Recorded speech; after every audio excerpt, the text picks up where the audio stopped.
when that buck came in, just all the frustrations you have, all the disappointments, but it's like a switch. You go from nothing to you're in the chips just like that. Without a doubt, this has been the most challenging year for me as a whitetail hunter. I was going to become a father for the first time this fall. Being away from my wife, an hour plus, what was getting to me and getting to my core, and I didn't know if I was making the right decisions. And she was very supportive, of every trip I made, and I'm so appreciative and thankful for her.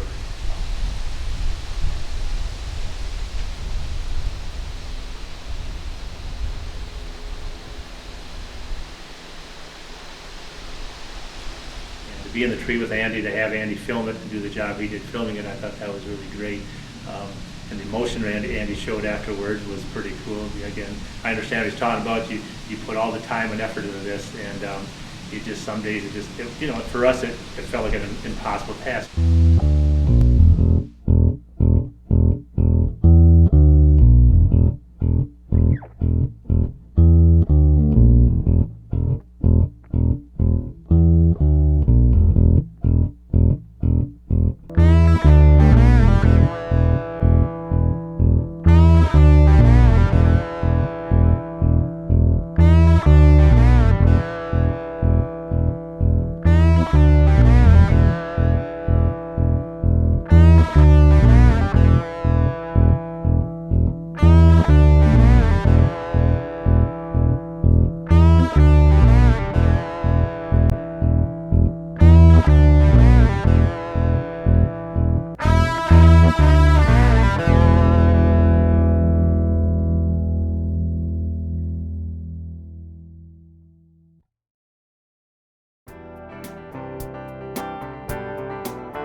July 27th here, we're just getting ready to head up on the ridge and get some Antler King food plots planted here. We're going to be planting some no sweat and some slam dunk here today, and then we're going to go check some cameras. And last Saturday I planted a honey hole plot. It was 87 degrees and about 70% humidity.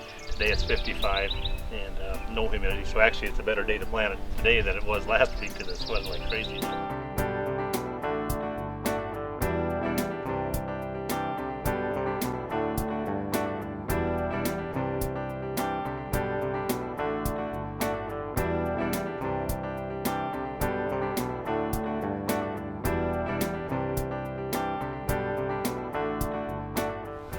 Well, we're just getting ready to go plant a couple more Antler King food plots over here, about a couple of yards away, but we wanted to stop by and check out this plot here. This is Antler King honey hole. Dad planted this last weekend.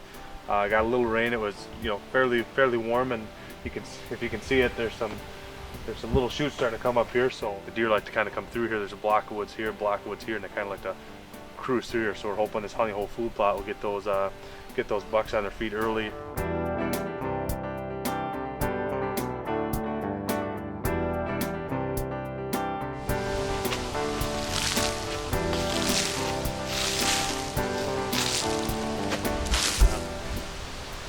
We ain't no dummies. We get the relatives to do all the hard work, so we'll do the fun stuff, we'll do the hunting stuff, we'll get the relatives to do the work part. So Scotty's kind of a workhorse, so we're going to keep him busy here. So probably take 2 or 3 passes with the disc, get it worked up good. We're going to put the no sweat here. It's really shaded and get on the dugways, and then more in the opens. You might think we're crazy for digging up the beans and that, but I'm really excited about this Antler King stuff. Farming is our life.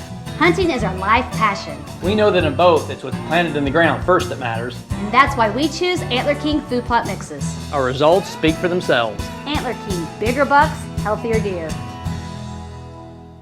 Hey, T-Bone here. Let's talk about expandable broadheads. 2-inch 2-blade expandables only have a 2.5-inch cutting surface and are actually more like a sliver. G5's T3 all steel big cut expandable has a whopping 3 inches of cutting surface. 3 blades produce 3 independent flaps, creating a big old chunk. So, do you want a sliver or a T3 chunk?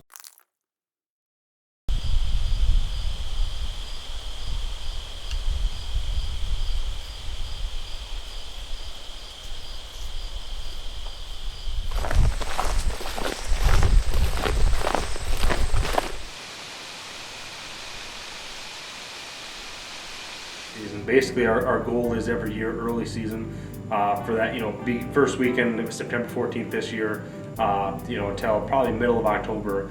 We're kind of just out there looking to shoot maybe a couple does or whatnot. Obviously, we're more than happy to shoot a big buck if he comes by, but our property just doesn't typically hold bucks until that rut time, and then late season they come to those food plots.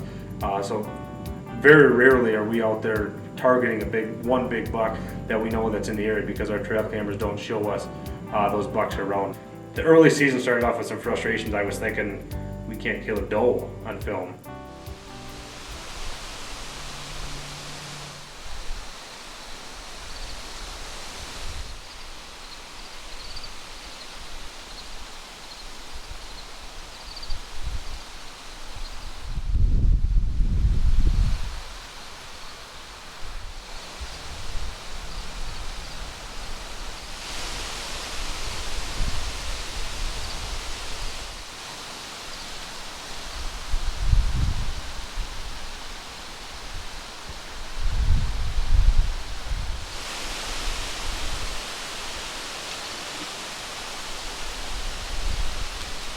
Meh.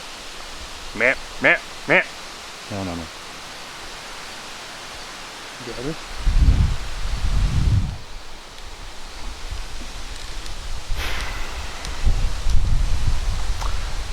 Well,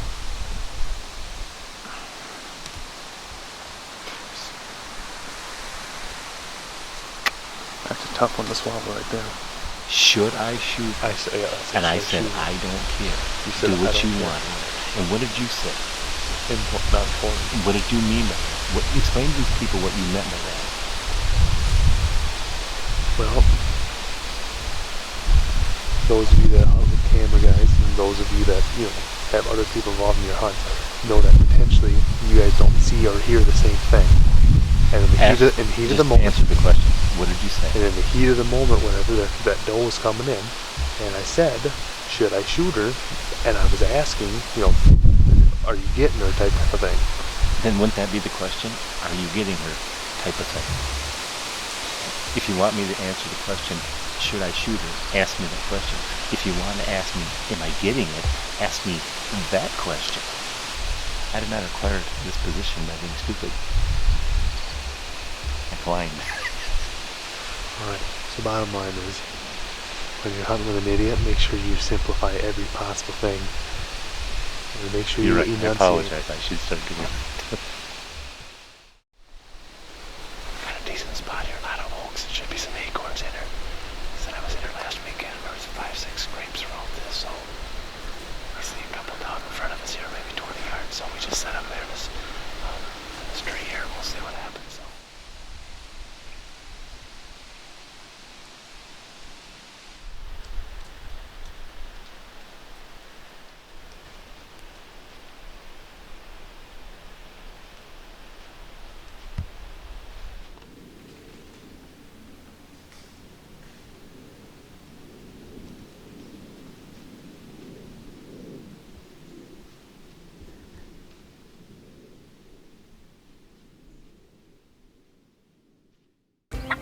The spinach strut works better than other strutting decoys because it triggers a dominant genetic response.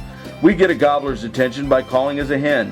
When the gobbler sees the natural motion of the spinach strut strutting in front of a hen, his response changes from curious and cautious to one of exerting his dominance over this intruder. This genetic response will stop hang-ups and can bring gobblers in from long distances. Even call-shy birds will respond. So if you want the original lifelike motion decoy, get a spin and strut. We've been farming all of our lives. We work hard so we can enjoy hunting. With Antler King products, we know our whitetails are getting the vitamins and minerals they need to remain healthy and grow bigger antlers. It's clear we've made the right choice. Antler King, bigger bucks, healthier deer. Morning, folks. It's not September. It's actually October. It feels like September. It's mid 60s right now.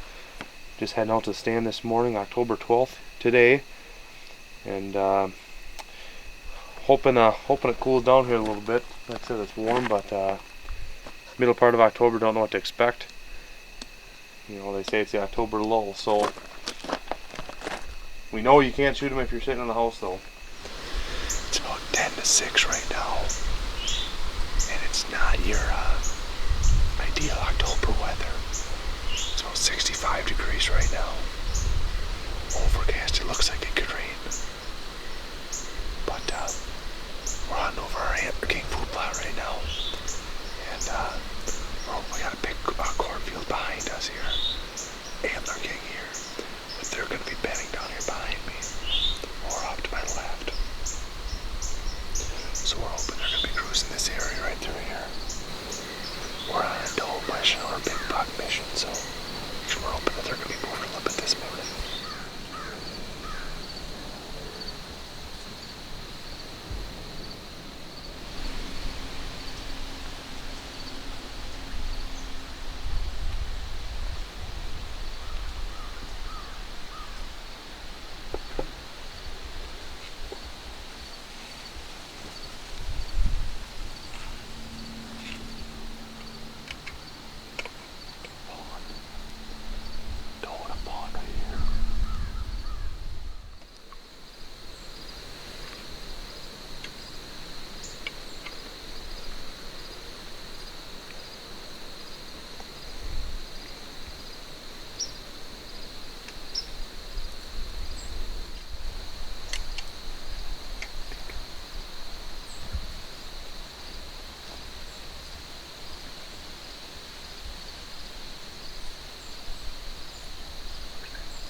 That sure happened fast. We were out here on a doe mission this morning, and I just got done doing my interview.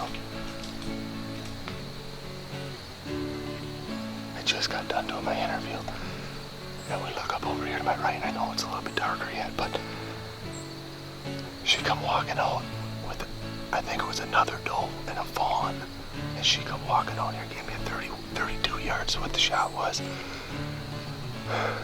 So I drew the old bow tech back, and I think I put a pretty good shot on her. When I saw her running through back over here, it looked like she wasn't, I don't know, her reaction too makes it look pretty dang good. Like I said, I know it happened fast. I've had a lot of does this year. Luckily, we've been pretty fortunate with seeing some deer this year, and they just haven't worked out very good. So we kind of seem to have that property where we always hold does and fawns, but come rut time, those bucks move in.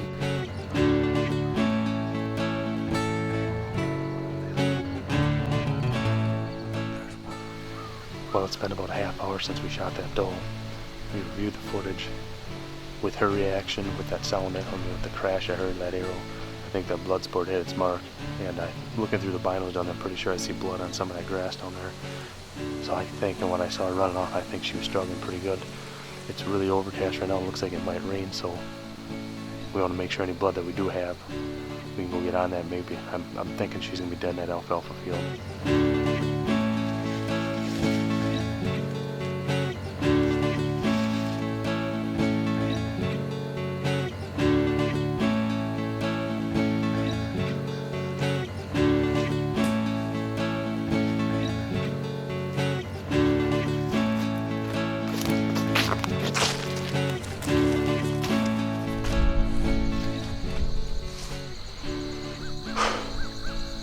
Pretty good blood right there where I hit her too. That's what I think I saw that. You see this blood up here in this leaves. Up here, she smoked. I think we absolutely smoked her. I don't know, it's pretty dark.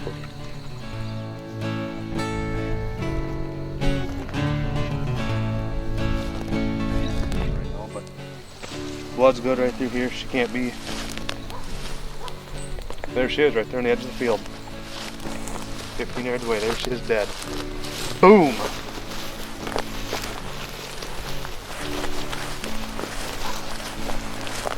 Nice. That's a big doe right there. Nice. Nice. It's been a really weird fall. It's been pretty warm here this fall. This morning it's 65, 70 degrees here, getting up about 75 today. And to be honest with you, I came out here this morning with not a lot of expectation in seeing deer. And we no more than got settled in the stand. I just did my interview to start. And you know, it was maybe 15, 20 minutes later. And Dad was getting some videos, some other stuff. It's beautiful out here this morning. Awesome day in God's creation. Leaves are changing colors. We're getting so close to that rut time that all of us bow hunters look forward to. My cameraman got sick. So we had to get out at 8:30. So peak of the rut, prime time, and I ain't hunting. It's tough, man. My gut's just in a knot.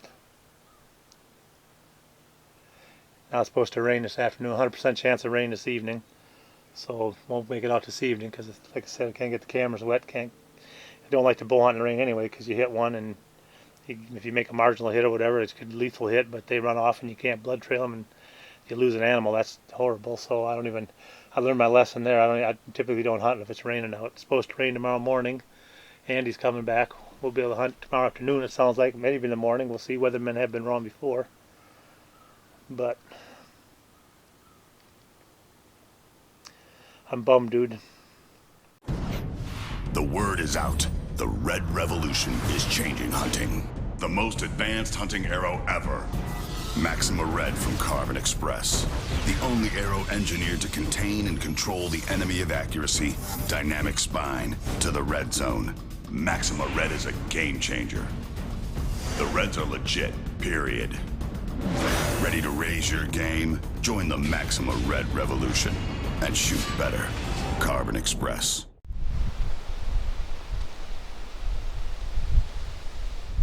Morning, folks. It's about 8 o'clock in the morning, November 6th. It's kind of a brisk morning.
You absolutely smoked it. We just did it. Oh, baby. I don't know. He's not the biggest buck I ever shot. But this is just an awesome morning. We've been fighting this stinking stuff. Yeah, baby. Thank you, Jesus. Like I said, I don't know. He's not huge. But the battles we've been having, man. Thank you. I can't believe he came up there. I wonder if that was him that came over. I think the cameraman's more fired up than I am. Where is he? What's the matter? Huh? Thanks, buddy. Thanks for being here, man. Thanks for hanging with me. Huh? Never thought that would happen. That's just. Oh my God. Thank the Lord, man. I've never seen him before in my life. I don't know what he's gonna score, but he's 15 wide, but he's a dandy. I don't know. Like I said, Thank you, Lord. Jiminy Christ. It was just awesome. Been a lot of work this year. Haven't had hardly any big bucks in the area, but we figured once the rut come, we had the does and fawns, so we figured something would move in, and sure enough, they did. He's not the biggest buck in the world. I've shot bigger, but tell you what, as far as the morning and experience, this is one of my favorite hunts, man, because it was tough and got to enjoy it with Andy behind the camera. There's the first buck we've got on film together, so that was pretty cool. So happy to get him done. We got to get a tag on him, and got to drag him out of here somewhere. 3, 5, 9, 7. Go. We're just getting ready to head up on the ridge.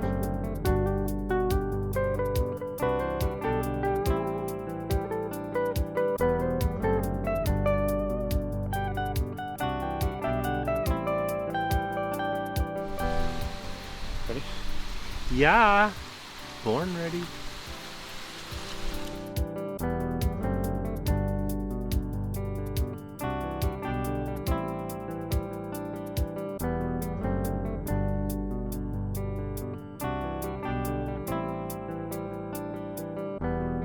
Keep looking for more from us here at the breaking point. Coming soon. No, just look at his mouth. He's a man. Okay. Alright, just look at his mouth.